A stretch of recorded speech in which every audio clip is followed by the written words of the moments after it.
शिंदे साहब को अल्टीमेटली किसने मनाया? दिल्ली से कॉल आया या नंबर से फडणवीस जी ने मनाया? नहीं, शिंदे साहब 1 घंटे पहले उन्होंने कमिट किया स्वेरिंग इन का। नहीं, वो गलत है। मैं आपको एक बात बोलता हूँ, ऐसा नहीं है।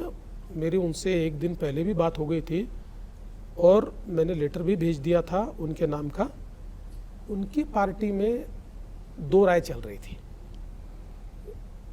आम राय तो ये थी कि शिंदे जी ने ज्वाइन करना चाहिए, पर एक माइनॉरिटी राय वहाँ ये भी थी कि शिंदे जी ज्वाइन न करे, वो एक प्रकार से कोऑर्डिनेशन कमेटी के चेयरमैन बन जाए।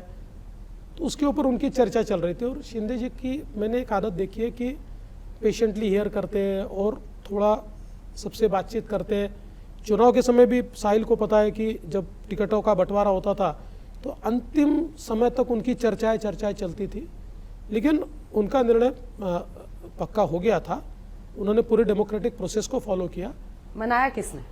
नहीं, मुझे लगता है कि मेरे से जो पहले हमारी मीटिंग हुई, उस मीटिंग के बाद हम दोनों जब मिले और मेरी जब बातचीत हुई, प्रधानमंत्री से भी बात हुई उनकी? प्रधानमंत्री जी से उसके बाद बात नहीं हुई। जो पहले बात हुई उसके बाद बात नहीं हुई। नहीं, किसी से बात नहीं हुई। उसके बाद उनकी इस मसले पर बातचीत नहीं हुई। तो जब मैं गया था और हमारी बातचीत हुई तो उस समय उन्होंने वो मान्य कर लिया था। एक बड़ी इंटरेस्टिंग बात कही है कि आपकी पहली ही मीटिंग में एकनाथ शिंदे ने मान लिया था कि वो मुख्यमंत्री नहीं बनेंगे, लेकिन उसके बाद 3 दिन जो यहां पर चलता रहा मुंबई में, उनकी ही पार्टी की तरफ से जिस तरीके से बयान आते रहे, खास करके एक बयान तो मैंने सुना कि उन्होंने कहा कि मराठा फेस, शिवसेना का ऑफिशियल बयान था ये, कि मराठा फेस मुख्यमंत्री होना चाहिए।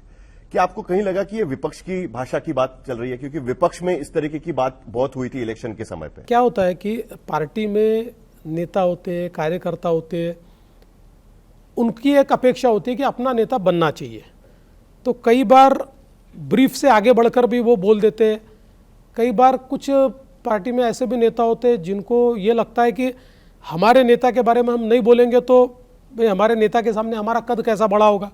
ऐसे कई फैक्टर होते हैं। तो उन फैक्टर्स के कारण ऐसी कई चीज़ें कही जा रही थी, लेकिन हमारे मन में कोई संदेह नहीं था, क्योंकि जिस समय ये सारी चीज़ें फाइनल हुई तो शिंदे जी के और मेरे व्यक्तिगत रिलेशन से शिंदे जी ने मुझे कहा कि मैंने क्या करना चाहिए। मैंने वो कहा कि आपने पद स्वीकारना चाहिए, क्योंकि जिस समय मैं उप मुख्यमंत्री बना तो मेरे भी मन में कई डाउट्स थे कि कैसे मैं ये लूँ। मैं तो 5 साल मुख्यमंत्री रहा हूँ, लेकिन मेरी पार्टी ने कहा, मैंने लिया और मेरे ध्यान में आया कि जब तक पार्टी का मजबूत आदमी सरकार में नहीं होता तब तक पार्टी भी नहीं चलती। ऐसा लग रहा था कि जैसे विपक्ष से ज्यादा झटका तो शिंदे जी को लगा नंबर देख के, और आपने गलत नंबर बताया। एकनाथ शिंदे बार बार ये कह रहे थे कि लाड़की बहन योजना जो मेरी सरकार का काम था, जो स्कीम मैं लाया, जीत का श्रेय उनको मिलना चाहिए। ये तो वो ले रहे थे। नहीं, तो उनकी ये जीत का श्रेय किसका? देखिए, अल्टीमेटली जैसा आप, एकनाथ शिंदे जी मुख्यमंत्री थे तो मुख्यमंत्री को भी तो श्रेय जाता ही है ना। आखिर किसी भी गवर्नमेंट की स्कीम जो चलती है उस स्कीम की अगुवाई मुख्यमंत्री करते हैं।